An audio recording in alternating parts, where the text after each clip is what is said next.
Hello everyone, welcome again. As you probably know, some time ago Wargaming announced in one of their live streams the incoming new line of Russian medium tanks with rear mounted turrets. And last time I just found informations about the test, upcoming test on test servers of a new Russian premium tank. Is a tier 8 STG. It's the same rear mounted turret tank, and the footage here, what you're watching now, is actually the gameplay on this tank. And as you probably also know, the Wargaming always, when they announce the new line coming to the game, they usually release also the premium tank. So if we have on test, if we have that tank, that STG on tests, probably that new line will come to the game quite soon. And about this tank, what we can expect from STG is quite interesting tank, because it's a medium tank. As you can see, it's quite fast. Just from the gameplay, if we just look on the gameplay, it is quite fast. It looks like it has a quite good penetration, because if you see like it penetrating tanks from a quite distance, and even the frontal armors, that doesn't look red much often. So just from that, from observation, you may think that the tank is pretty fast. Like I said, it has a nice quick reload, and the turret, that turret, we're gonna talk about it later, but the gun depression looks like enough. Maybe it's not fantastic, but it's enough, and that's pretty much like we can talk about it just from the visual experience. If we talk about the details here, the gun that we have here is similar to the Russian heavies. You probably remember DT-25T, that's one of the IS-3 top guns. It's quite strong and one of the strongest guns and the famous Russian guns. And here we have slightly modified, the same gun, just slightly modified. This one calls 122mm D25TS. And if you look at the parameters, they look pretty much similar to the heavy tank gun. The only small difference is in reload, which is 14.38 against 12.6 in heavy tank. And one significant change here is the aim time, because in IS-3 the aim time was 8 seconds and here is only 2.9. So we're gonna have pretty much the same situation like with T-34-3, the Chinese medium, when you have a very strong gun, similar like on the heavy tanks, but with extremely short aiming time. This is fantastic. And if we look on the parameters here, the aim, like I said, 2.9 seconds, dispersion 0.41. Of course, you shouldn't expect anything better, because it's a very strong tank, very strong gun, and like a heavy tank gun, and I would not expect dispersion lower than 0.30 something. So 0.41 is still slightly lower than 0.44 in IS-3. Reload, like I said, 14.38, which gives us, combined with penetration 190mm, the DPM on 1669. The penetration is another thing that is slightly different between IS-3 gun and this one, because here we have 190mm and IS-3 has 175, so penetration is even higher than in IS-3. Can you believe? On premium shells we have 260mm. Don't forget, we're still talking about tier 8 tank. And IS-3 has 217, and high explosives on the same 61mm penetration. Damage of those guns is exactly the same like in both guns. 400 points on regular shells, 340 on premium, and 500 on high explosives.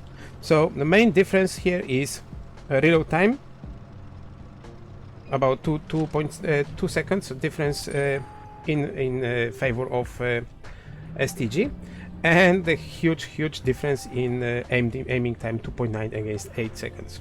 So this is quite a lot.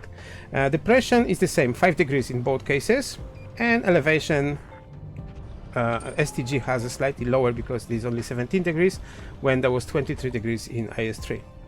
So just from that you can see you're gonna have basically you're gonna have similar gun like I said in T-34-3, the Chinese premium on tier 8. What next? Mobility of this tank. As you can see, the tank is quite fast. It has a quite nice mobility. The engine that what we have here is 600 horsepower engine with weight of the tank 27.2 tons, and that gives us power to weight ratio on 21.6. Top speed of this tank is 50 km per hour, so it's quite good for a medium tank. You shouldn't complain. And average 28, but as you can see, 28 is quite easy to obtain, so it's a really mobile tank, really mobile vehicle. And the whole travel speed is another benefit of this tank, 52.15 degrees per second, so it's gonna turn quite fast. So that's it. That's those the parameters. And as you can see, even the 5 degrees of gun depression doesn't look too bad. I'm just wondering how it's gonna look on the side, because 5 degrees, of course, we have in the front, just because of the hull. So you can't lower the gun. But I'm just wondering if it's gonna be the gun depression gonna be better on the side of the tank if you turn the turret to the side, and then there will be no obstacles like a hull.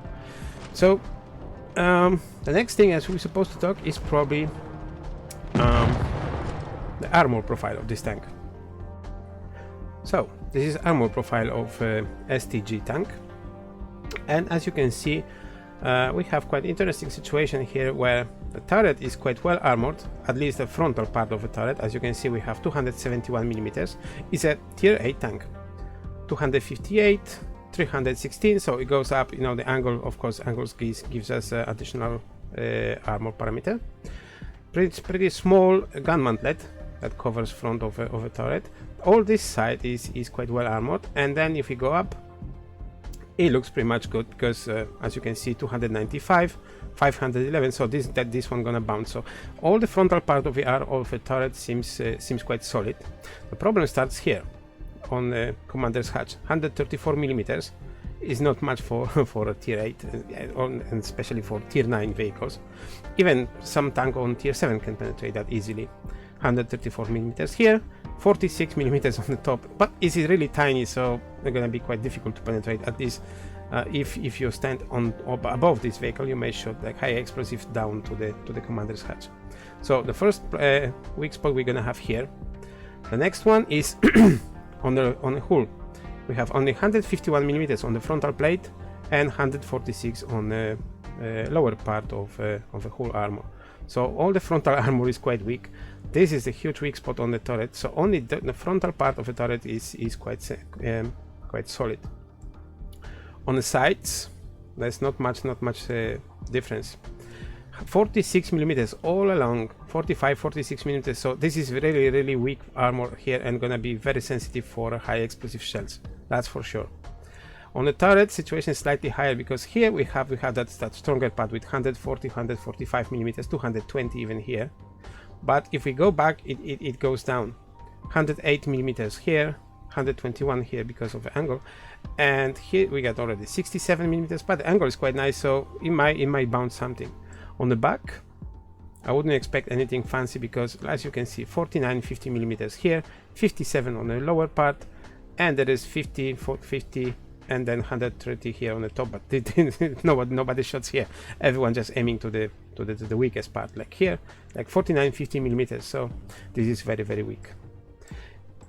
And as you know, we have few rear-mounted turret tank, like especially heavy tanks in the game already, and they are quite good for a side scrap.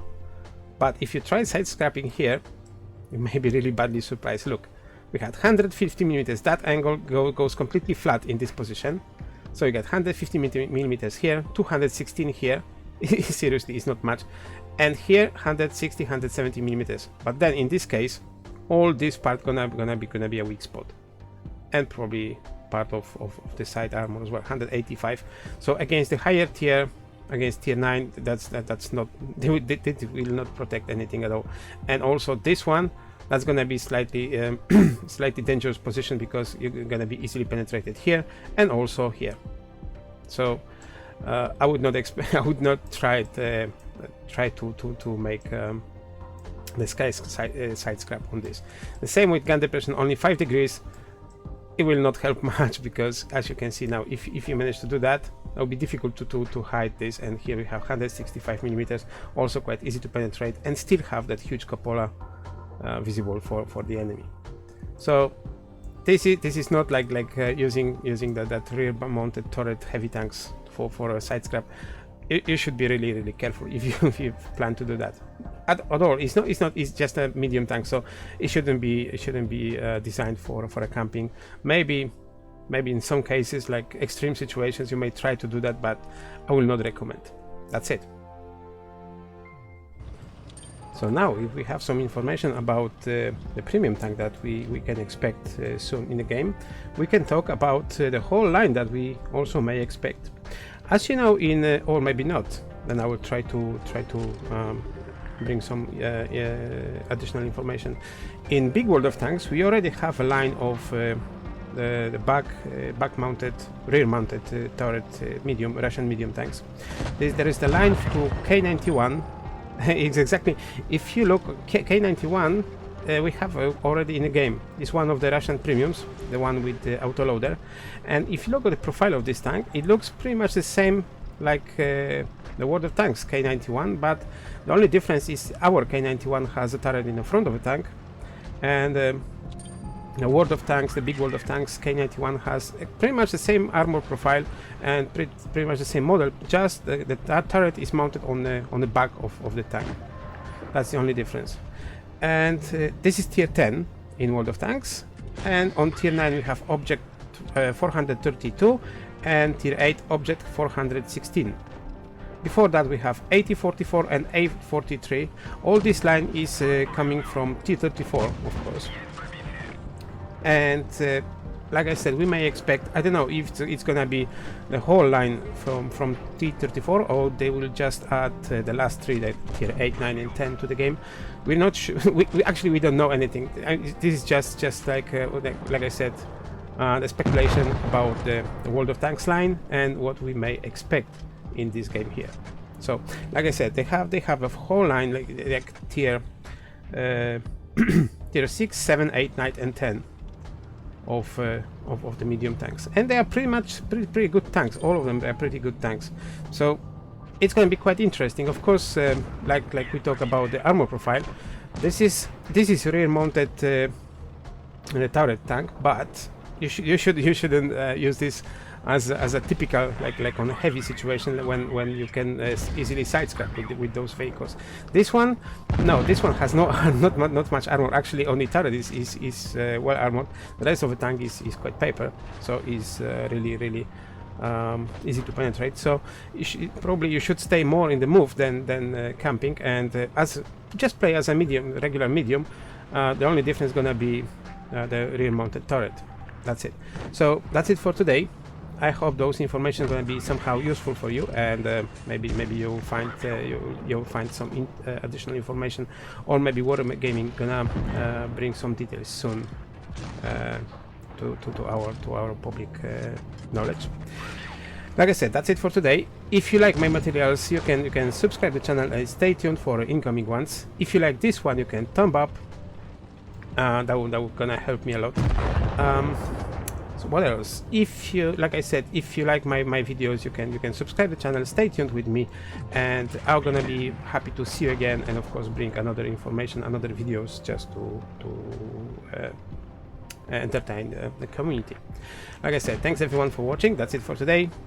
I hope you like that video, and I hope I'm gonna see you again. Meanwhile, thanks again and goodbye.